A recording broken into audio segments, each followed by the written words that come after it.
There are moments when a room full of strangers becomes silent. Not because someone raised a hand, not because an announcement was made, not because they were told to be quiet, but because something reached them. It moved past the noise, past expectations, past language. No warning, no translation needed, no explanation required. Just a feeling. Sudden, unexpected, and impossible to ignore. This was one of those moments. An American audience sat comfortably in their seats, relaxed, smiling, expecting to be entertained.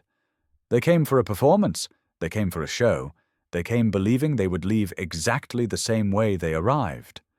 What they didn't expect was to be undone.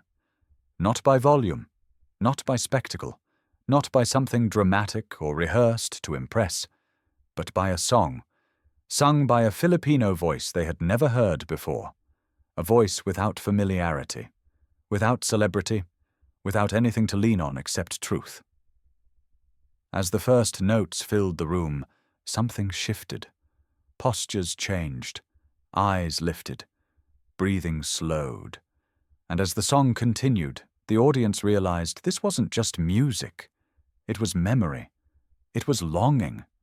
It was something they didn't know how to name, but instantly recognized. By the end of it, grown men wiped their eyes, confused by their own emotion. Women covered their mouths as if trying to hold something in that suddenly felt too big. Strangers glanced at one another, surprised to see the same tears reflected back. No one spoke. No one rushed to clap. The room sat frozen, wrapped in a silence heavier than applause, deeper than noise could ever be. Because in that moment, everyone understood the same thing at once. They had just felt something rare. This is the story of the Filipino song that made an entire American audience cry. And why millions around the world felt the very same thing the moment they watched it unfold. The stage lights were warm, not blinding, not aggressive, just enough to soften the room. The atmosphere was calm, comfortable, predictable. Nothing dramatic, no special effects cutting through the air, no smoke, no flashing screens, no booming announcer voice hyping the moment. Just a microphone, a single spotlight, and a Filipino singer standing quietly at the center of the stage. No exaggerated movements, no attempt to command attention. Just stillness. Most of the audience had no idea what language the song would be in. Some assumed it would be English. Others didn't think about it at all. A few didn't even know where the Philippines was. And it didn't matter. They came expecting a performance. Something pleasant, something brief, something they would applaud politely and forget by the next morning. They did not expect to feel anything that would follow them home. The singer adjusted the microphone slightly, closed their eyes for a moment, and took a breath. Not rushed, not shaky, not nervous. Grounded. The kind of breath taken by someone who knows exactly what they are about to give away. And then, the first note was released. Not forced, not loud, just pure. And in that instant, the room changed. It wasn't loud. It didn't rush to impress. It didn't demand anything from the room. It wasn't flashy. There were no vocal tricks, no dramatic runs meant to steal applause, no performance designed to show off power. It was honest, the kind of honesty that doesn't raise its voice, because it doesn't need to. The kind of voice that doesn't beg for attention, it commands it gently. Not by force, but by truth. Within seconds, something shifted in the room. People leaned forward without realizing they had moved. Conversations dissolved mid-sentence. Phones that were once ready to record slowly lowered, forgotten. Eyes fixed on the stage. Breaths held just a little longer.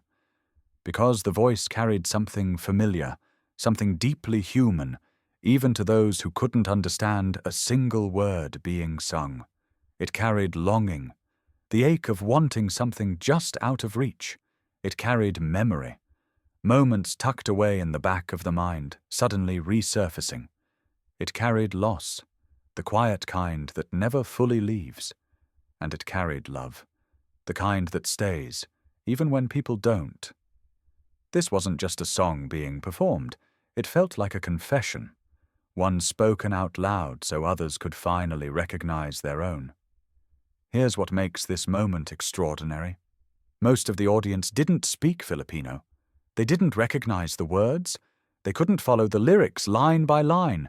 They had no context, no backstory, no explanation guiding them on what they were supposed to feel. They didn't know the meaning of the song. They didn't know the history behind it. They didn't know the weight it carried for the person singing it. And yet, they felt it, because emotion doesn't need subtitles. Pain sounds the same in every language.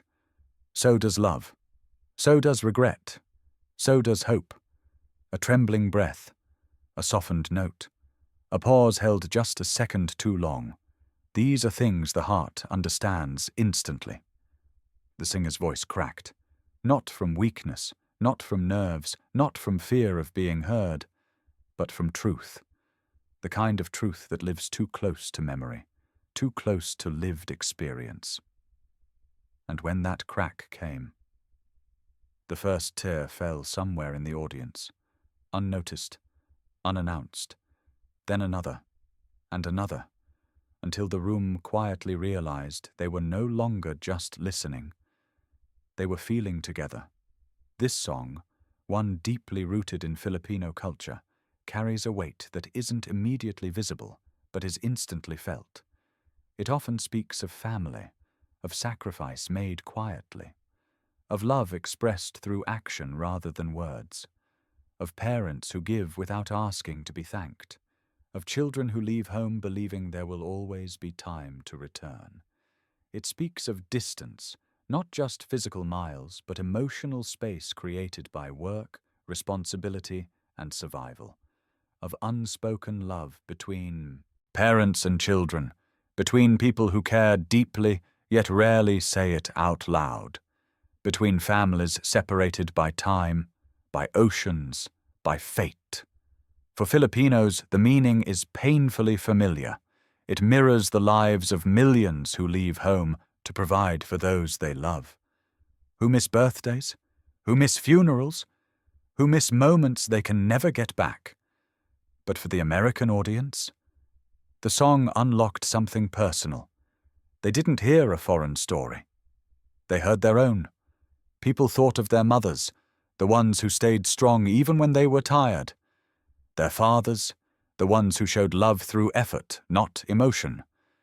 They thought of childhoods that passed too quickly, of doors that once felt permanent, now only existing in memory. They remembered the things they never said, the I love you left hanging, the apologies delayed too long, the calls they didn't make, the visits they postponed, the time they assumed they had, until they realized time was never guaranteed. And in that moment, something shifted. This was no longer a Filipino song, no longer tied to one culture or one language. It became something shared. It became their song. Halfway through the performance, the singer held a note just a second longer than expected. Not long enough to feel rehearsed. Not long enough to feel dramatic. Just long enough to hurt. The room couldn't breathe. It was as if everyone inhaled at the same time and forgot to let go. Cameras caught it. A man shaking his head slowly, overwhelmed by something he couldn't explain. A woman pressing her fingers to her lips, as if trying to steady herself. Another wiping tears from her face, only realizing she was crying when her hand came away wet. No one looked away. No one checked their phone. No one shifted in their seat. All attention was pulled toward that single voice. And when the song reached its emotional peak, something remarkable happened. There were no cheers, no whistles, no immediate applause trying to break the moment. Just silence. A silence so heavy it pressed down on the room. A silence that didn't feel empty, but full, sacred, The kind of silence that appears only when everyone knows they have just witnessed something real. The song ended softly. No dramatic ending to chase applause. No forced crescendo meant to signal when to cheer. Just a gentle release, like a breath finally exhaled after being held too long. The last note faded into the room, lingering for a moment before disappearing completely. The singer lowered the microphone, and for a few seconds, no one moved. No hands came together. No voices rose. No one wanted to be the first to break what had just happened. The silence returned, not awkward, not uncomfortable, but respectful. Then applause began. Not loud at first, not explosive, deep, measured, full. The kind of applause that doesn't celebrate performance, but connection. The kind that says, "We felt that." The singer bowed slightly, not in triumph, not in victory, but in gratitude, as if acknowledging something shared, not something won. When the clip hit YouTube, the comments told the real story. Not the view count, not the likes, not the algorithm. The people did. I don't understand the words, but I'm crying. This reminds me of my mom. I didn't expect this to hit me so hard. I had to pause the video just to breathe. Comment after comment, from different countries, different cultures, different languages, all saying the same thing in different ways. People weren't discussing technique, they weren't analyzing vocals, they weren't arguing about genre, they were sharing memories, stories of parents they lost, of family members they missed, of moments they wished they could relive just once more. Then the reaction videos followed. People pressed record, thinking they would simply watch. Instead, they broke down. Some tried to stay composed.